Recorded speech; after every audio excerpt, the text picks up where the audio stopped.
Assalamualaikum warahmatullahi wabarakatuh. Selamat pagi anak-anak. Bagaimana kabar kalian hari ini? Semoga kalian semua tetap sehat selalu. Jangan lupa ya, tetap semangat belajar di rumah. Pada pertemuan kali ini kita akan belajar sejarah kebudayaan Islam tentang hikmah pembinaan kota Madinah oleh Rasulullah. Untuk materinya, silakan kalian perhatikan video berikut ini. Adapun kompetensi dasar pada pembelajaran SKI kali ini yaitu menganalisis upaya yang dilakukan Nabi Muhammad dalam membina masyarakat Madinah. Dengan tujuan pembelajaran, setelah pembelajaran ini, siswa diharapkan dapat 1. Menceritakan kronologi Rasulullah hijrah ke Madinah. Yang 2. Mengetahui sebab-sebab hijrah Rasulullah ke Madinah. Yang 3. Menunjukkan hikmah dari peristiwa hijrah Rasulullah ke Madinah. Dan sekalian, materi yang akan kita pelajari lebih dalamnya yaitu hikmah pembinaan kota Madinah oleh Rasulullah SAW. Di sini hikmah dibagi menjadi 3 nanti. Yang pertama, hikmah untuk kaum muhajirin, orang Mekah yang datang ke Madinah. Yang kedua, hikmah untuk kaum Ansor, yaitu orang Madinah. Yang ketiga, hikmah untuk kaum non-muslim. Sebab-sebab Rasulullah SAW hijrah ke Madinah. Jadi, sebelum Rasulullah hijrah ini, ada beberapa hal yang menyebabkan beliau harus hijrah ke Madinah. Di antaranya, 1. Beberapa kalangan penduduk Madinah sudah memeluk agama Islam. Ini agar orang Madinah yang sudah memeluk agama Islam ini, Islamnya dia lebih kuat lagi, keimanannya dia lebih meningkat. Oleh karena itu Rasulullah sudah ke sana. Yang kedua, karena tekanan dari kaum Quraisy yang meningkat. Ini mengancam orang-orang Muslim yang ada di Mekah. Sehingga kalau orang Muslim terancam, kalau sampai meninggal, nanti agama Islam tidak bisa disebarkan. Yang ketiga, menyelamatkan agama Islam. Yaitu kalau orang Islamnya selamat, otomatis agama yang dianutnya juga selamat, yaitu agama Islam. Yang keempat, menyebarkan agama Islam ke seluruh penjuru dunia. Yang pertama yaitu ke Madinah dulu. Hikmah hijrah Rasulullah ke Madinah.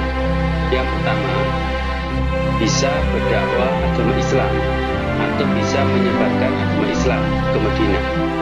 Yang kedua, terhindar dari gangguan atau tekanan kaum kafir Quraisy yang mengancam jiwa orang-orang Muslim yang ada di Mekah.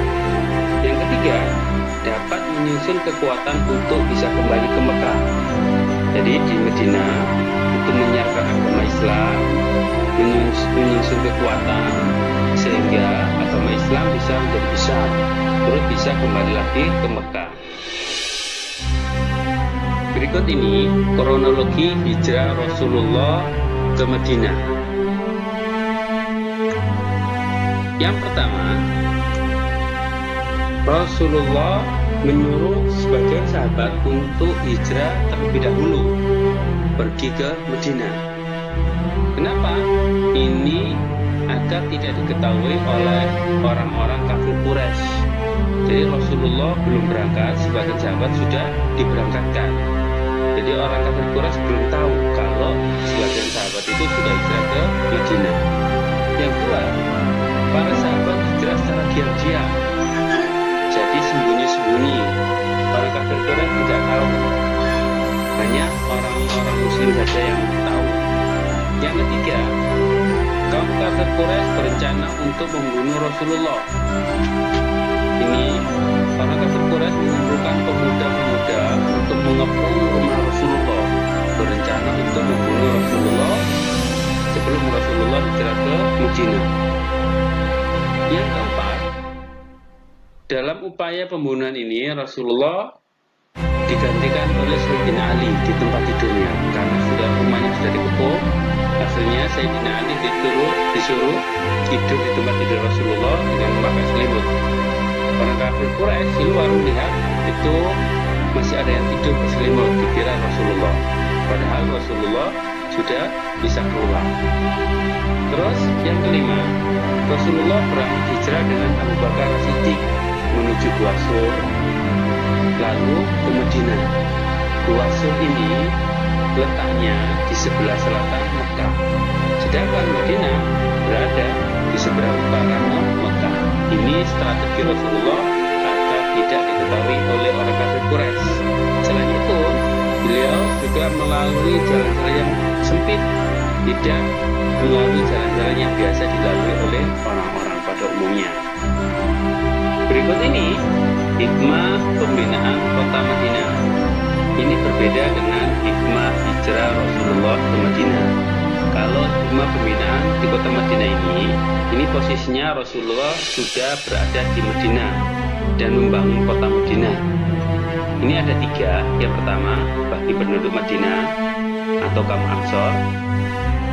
Yang kedua, kaum Muhajirin, orang Makkah yang datang ke Madinah. Yang ketiga, bagi kaum non-muslim Madinah. Kalian, ini hikmah pembinaan kota Madinah bagi penduduk Madinah atau kaum Ansor.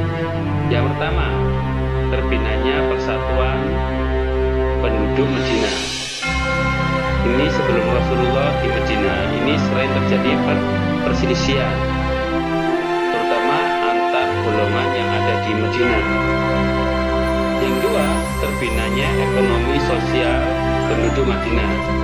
Jadi Rasulullah di Madinah itu juga membangun ekonomi, menyiarkan agama, membangun sosial agar lebih tentram, lebih damai. Yang ketiga, mengurangi pertikaian antar suku di Madinah. Nah, ini pertikaian ini menyebabkan tidak adanya persatuan antar suku-suku yang ada di Madinah. Terus antar orang Muslim sama orang kafir di Madinah. Yang keempat, membuktikan kecintaan penduduk Madinah kepada Allah dan Rasulnya. Ini, jadi orang Muslim Madinah mendukung Rasulullah itu sebagai bukti cintanya orang Madinah itu kepada Allah dan Rasulnya. Sekarang hikmah bagi kaum Muhajirin atau penduduk Mekah yang hijrah ke Madinah. Yang pertama, berkurangnya beban kaum Muhajirin karena orang Mekah datang ke Madinah itu tidak membawa apa-apa. Nah, jadi bebannya sangat banyak. Meninggalkan keluarga, tidak membawa harta benda, tidak punya pekerjaan. Ini karena hasil pembinaan Rasulullah, orang Muhajirin bisa bersaudara atau menikah dengan orang Ansor, dipersaudarakan. Yang kedua, meningkatnya keimanan kaum Muhajirin.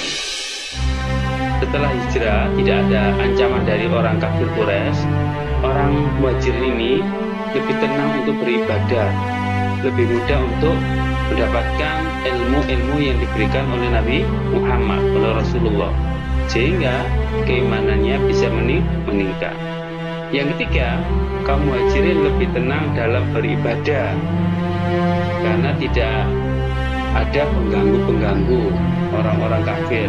Orang Madinah mau menerima orang non-muslim atau kafir Madinah, tidak memerangi orang-orang Muhajirin, sehingga bisa beribadah dengan tenang.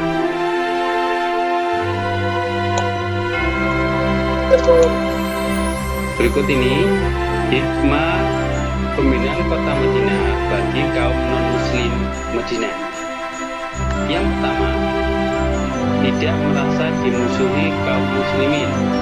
Walaupun jumlah kaum muslimin berangsur-angsur lebih banyak, tapi orang non-muslim Madinah tetap merasa tenang, merasa tidak terganggu dengan orang muslim. Yang kedua, mereka dapat menjalankan ibadah sesuai dengan kepercayaan yang dianut. Jadi sesuai dengan agamanya dia, orang kafir itu. Terus yang ketiga, dapat bekerja sama bidang ekonomi sosial dengan kaum muslimin. Jadi kehidupan sosialnya, kehidupan bermasyarakatannya, kehidupan ekonominya bisa meningkat, bisa berjalan dengan baik, tidak saling bermusuhan. Walaupun berbeda agama, bisa hidup berdampingan. Yang keempat, merasa aman karena mendapat perlindungan dari Rasulullah. Orang Islam dilindungi, orang kafir juga dilindungi. Semua orang Madinah merasa dilindungi oleh Rasulullah. Setelah kalian saksikan materi tadi, untuk lebih memahami lagi, kalian kerjakan tugas di buku LKS halaman 8 yang ayo kerjakan nomor 1 sampai 5. Demikian pertemuan kita hari ini. Saya akhiri. Wassalamualaikum warahmatullahi wabarakatuh.